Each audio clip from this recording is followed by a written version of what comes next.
Hello, everyone. Welcome to the Ice Cold Takes podcast. I am your host, Joey DeMeglio, and I'll be riding solo this week. The Rangers have hit their first roadblock this season officially, and I have to talk about all of this now by myself because school is too crazy for me to get a guest. I'm here to tell you that even though the Rangers might be struggling, it's not time to hit the metaphorical panic button. So let's get into it. So the Rangers have had their fair share of defensive issues and odd man rush issues since that game against Columbus in mid-November.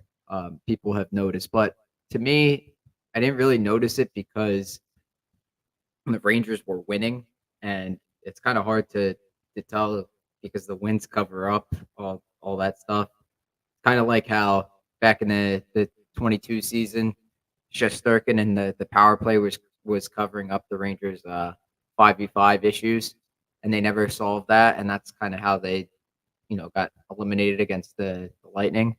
That contributed to the reason they didn't adjust their issues there, and they got bounced in the third round. But I think the defensive issues, it's a combination of poor coverage, bad turnovers, and puck watching.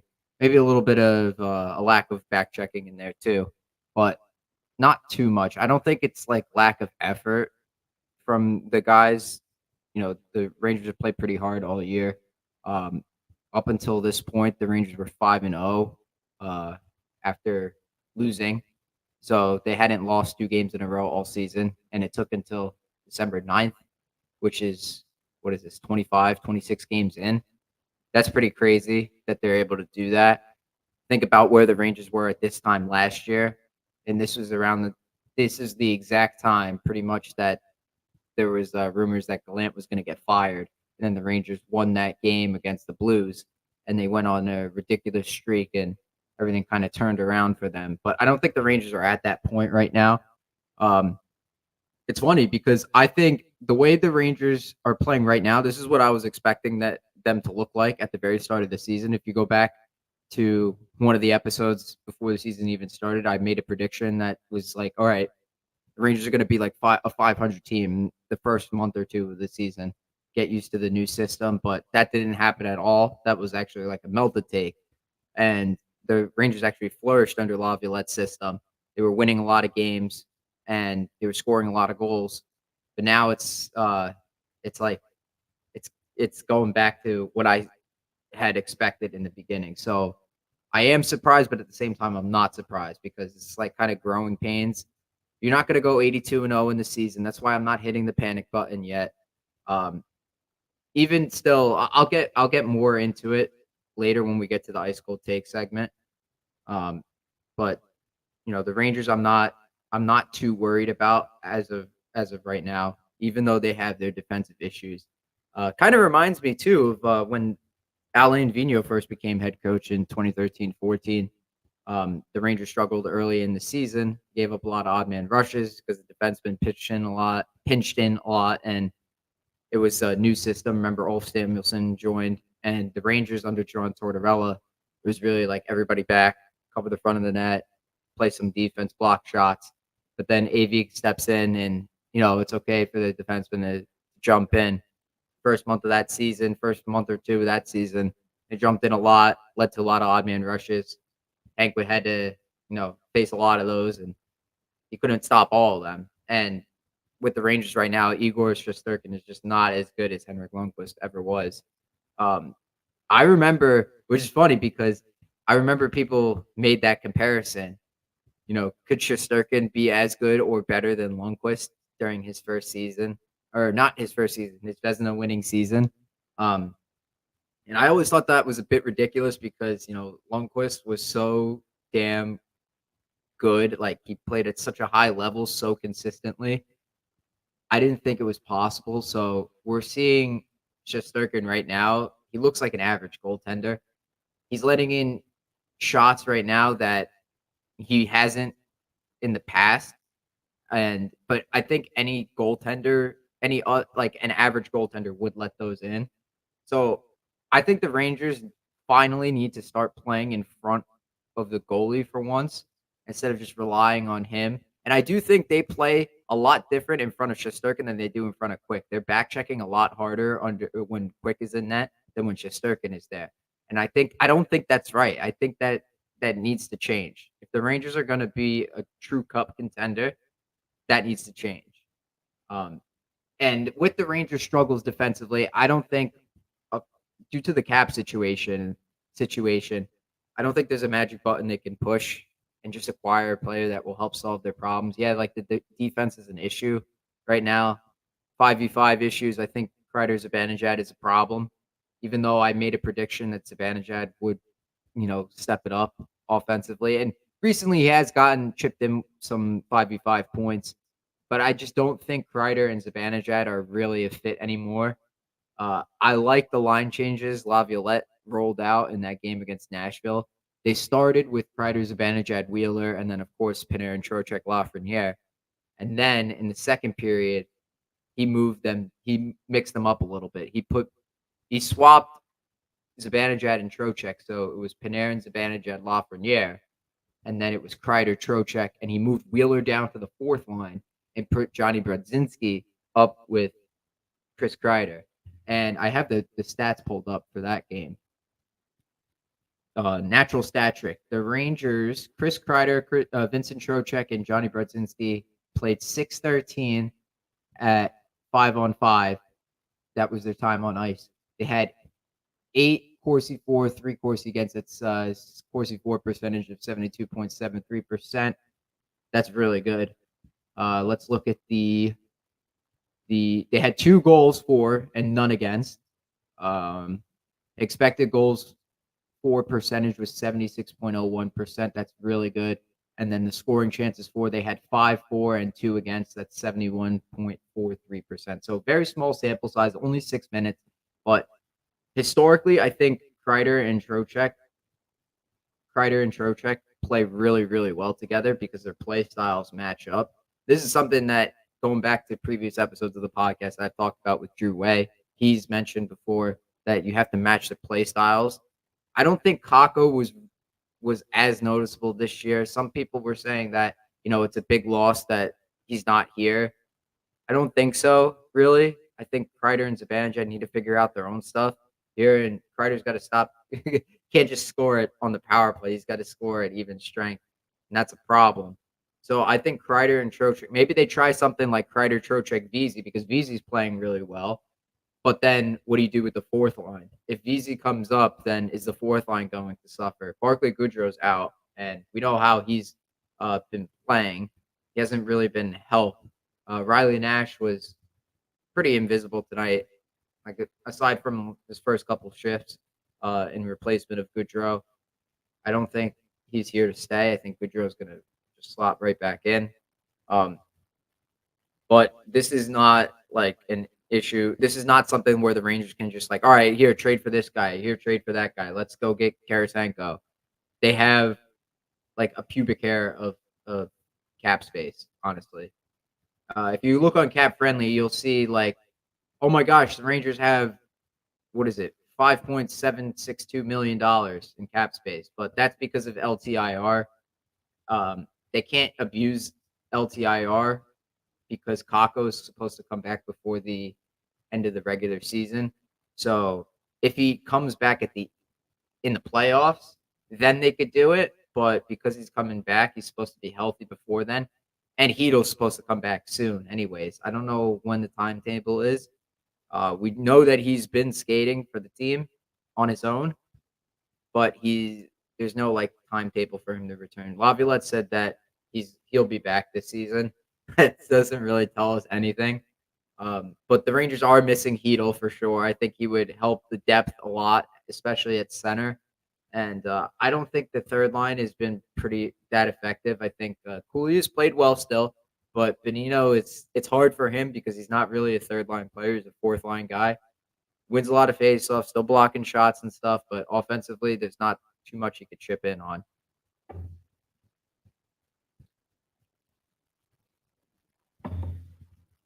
Okay.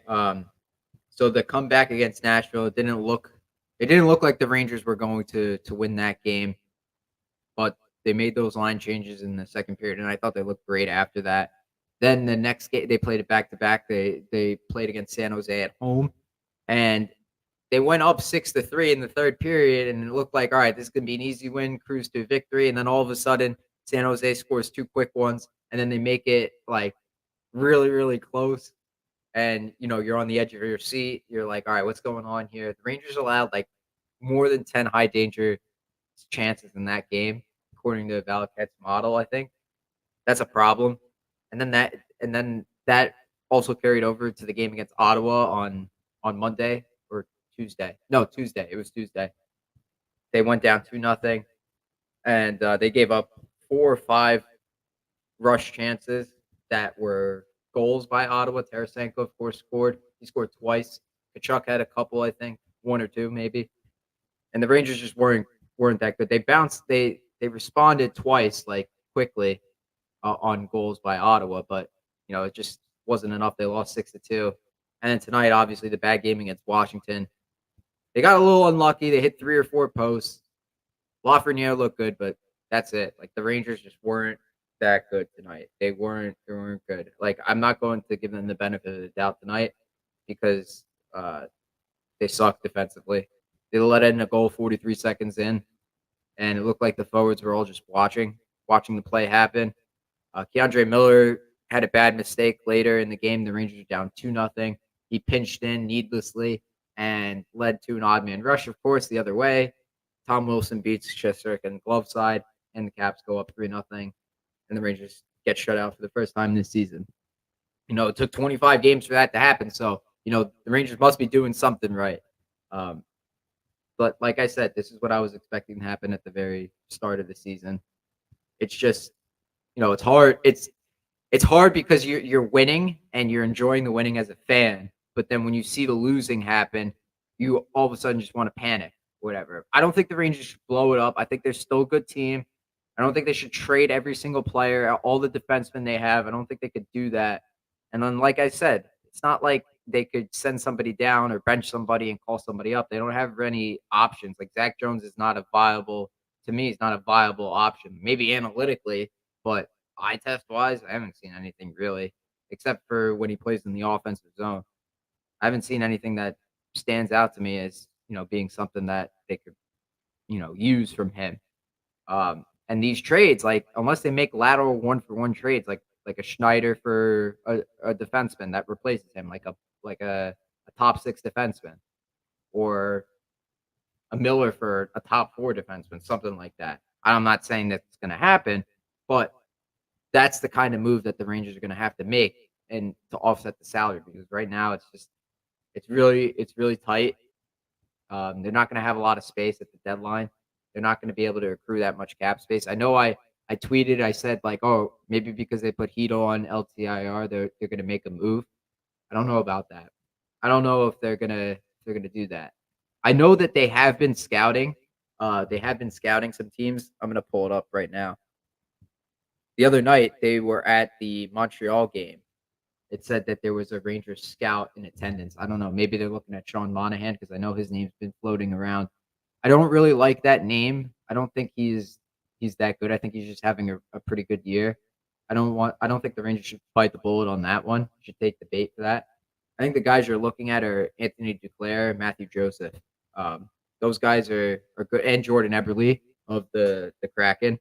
I think Duclair for me would be a really, really good compliment for Kreider and Zibanejad if Laviolette decides to keep them together. I think he should experiment with Kreider Trocheck, just because historically last year they played really, really well together. Remember, Kreider Trocheck Vesey was a good line. It was a good line that Gallant made that change around at the end of December last season, and it worked out pretty well analytically. I think you should try that again. Hopefully getting Hito back will, boost that third line a little bit. I don't think they're going to put him between Panarin and Lafreniere again, just because Trocheck has been on fire. He's had I think it's 17 points, and I don't even know how many games. It's been a lot. I'm going to pull up his stats right now. So Vincent Trocheck stats. Here we go. 22 points in 23 games. That's pretty good. So he's got a lot in the last couple games for sure. I think he's been worth pretty much everything of that contract. He's winning a lot of faceoffs. The entire team is winning a lot of faceoffs. But the Rangers are not the best team in the league. Um, I know that power rankings wise, they're ranking them at number one. I don't think they are anymore. It was a great good run to start the season. And you know what? I don't have a problem with it that they're not number one because it's and I'm gonna jump in. I'm just gonna do it right now. Here's the ice cold take segment here. Ice cold take is an accurate statement backed by facts and observations that is solid in nature, similar to a block of ice, i.e., spot on claim. So my ice cold take is I'd rather the Rangers just be considered a playoff team and not a cup contender on the same level as Boston or Tampa Bay. The reason for that is because you have a target on your back, right? Like all the teams are out gunning for you. Look at what happened to Boston last year. Look at what happened to Tampa Bay when they had that record-setting year. They got swept in the first round. Boston last year, up 3-1. Florida comes back and wins in game 7. All goes all the way to the Stanley Cup Finals. How many years did the Avalanche were they like the front runners and they got knocked out? Even going back years to when Tortorella was coach of the Rangers, when AV was coach of that team. How many times they got knocked out in the first round when they won the President's Trophy? Even Washington in 2010, they were the President's Trophy winners. They got knocked out in the first round by 8-seeded Montreal in 7 games. So I'm fine with just making the playoffs. I know it would be nice to win the division and get home ice advantage, but I don't think that pressure is what the Rangers need. If you go back, I don't think this is the roster is very good. I don't have a problem with it. I love all the players on the team. I just don't think it compares. It stacks up like face to face with on paper with like Tampa Bay. So what you need to happen is a team like the Rangers can beat Tampa Bay, can beat Boston, but I just don't think it's the same that they should be placed on the same level. So if you go back to 2013-14, the Rangers had a very balanced roster, right? But they weren't the best team in the league. Like the best team that year was Boston. You know, those teams, the LA wasn't even they weren't even considered the best team. But when they won, they weren't the best team either. Again, so I'm just thinking historically, it's better if the Rangers show that they're, not at the tip top. You know what I mean? Don't put the target on your back. Go through your adversity, get the losses out of the way now. Be a good team. You don't have to win every game, but when it comes playoff time, that's when you switch it into high gear. And I know that the message from Laviolette has been you need to play like you're in the playoffs every game. And I love that. I love that. But with these guys, I don't know. This core guys, they have a knack for not showing up, not starting games properly. I mean, you saw it tonight, 43 seconds. They'll fall asleep at the wheel every now and then. It's just a habit that needs to get corrected. And I think it can. I think it can. I think the Rangers can fix this defensive issue. He was even talking about it today, actually, Laviolette. I'll pull up the quote here. I was pretty surprised. Actually, Brian Lindgren, faced off against Charlie Lindgren. Fun fact in the game against Washington. But here's what Laviolette said. He talked about the Rangers' defensive issues being part of ebbs and flows of a season. This is from Vince Mercogliano, of course, everybody's favorite reporter. I promise you 5 days from now, we'll be chatting about something else that popped up, and we'll have to deal with that. And then once we try to put that to bed, something else will come up. That's just the way it works. The season's long. Not going to win every game. You're going to go through your struggles. Shit happens.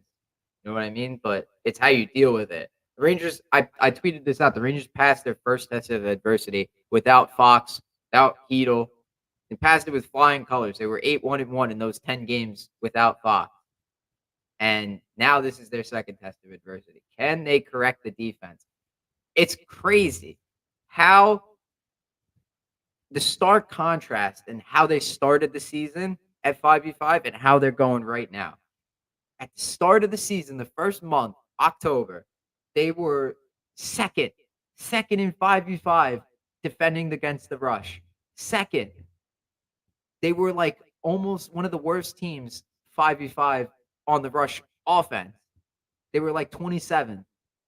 Now you go 2 months later, 2 months, and the Rangers are almost dead last. I think they're dead last in defending the rush at 5v5, and they're one of the better teams at 5v5 in scoring on off the rush. It's crazy. I would go into games as a fan. I go into games. I know what the Rangers' issue is. They cannot score at 5v5. I go into games thinking, please score on 5v5. Come on, please get something going tonight. Please have long, sustained offensive zone shifts. Please. And now I'm going into games. Fans are going to go into games thinking, please defend this. Please don't give up an odd man rush. Please don't give up an odd man rush. Like it's crazy how that 180, how that makes a difference, how a couple months makes a difference. And I was listening to a couple podcasts. Vince and Steve Valiquette were talking about how the Rangers might be cheating for offense and not back checking as hard. I think the Rangers got to correct that. And they're going to be playing some good teams. I saw in their schedule tomorrow. They're going to be playing the Kings. The Kings they set the record for most consecutive wins on the road to start a season with 11. I don't know if they beat the Islanders tonight. Let's see. No, the Islanders won in OT. So the Kings still haven't lost in regulation on the road this season. So they're going to be looking to come back there. It's not going to be an easy game tomorrow. Quick's probably going to be in net. I expect the Rangers to come out a lot harder, but I also expect LA to come out even harder. That's what she said. But the Rangers are going to have a tough battle tomorrow. It might not be pretty. I'm warning everybody right now. We might see some hot takes on Twitter, on social media. So I'm not hitting the panic button yet. I think the Rangers will be fine. I think they're going to correct it. And I don't think that they should call up Othmann or Berard or any of these guys in the AHL. Let Othmann develop. Don't call him up too early. Let him develop down there. He's playing well. He's on fire. Apparently, it's like 10 points in his within the last 10 games for sure. I didn't see the exact stat, but he's been lighting it up down there. So he scored a couple nice goals. But Othmann still needs to get adjusted to the professional level here. Like I don't trust him enough to come up here and be a permanent solution, because let's say you call him up, right, and he has like a good first 5 games, let's say, and then he tapers off. Was it really worth it? Like, I mean, you give him a cup of coffee for sure, but I don't think calling him up to be the solution is the right idea here. I think the Rangers have to work out what they have here. Wheeler has not been great. I understand that. He's got to figure it out. Either that or, Brodzinski, they have a lot of faith in that guy. I don't think he's really anything special, but he plays hard. He shoots the puck. It's something that the Rangers need. He needs to produce, though. That's what the Rangers need, production. If they're going to put him in that top 6 spot, production. That's why I'm saying with how Vesey is playing this year, I think it might be time to move him up, even though I doubted moving him because it would negatively impact the fourth line. In my opinion, I think the Rangers should try it out and see what happens. Kreider, Trocheck, Vesey, send it. I think that's what the Rangers should do. But that's all I have for everybody today for this week.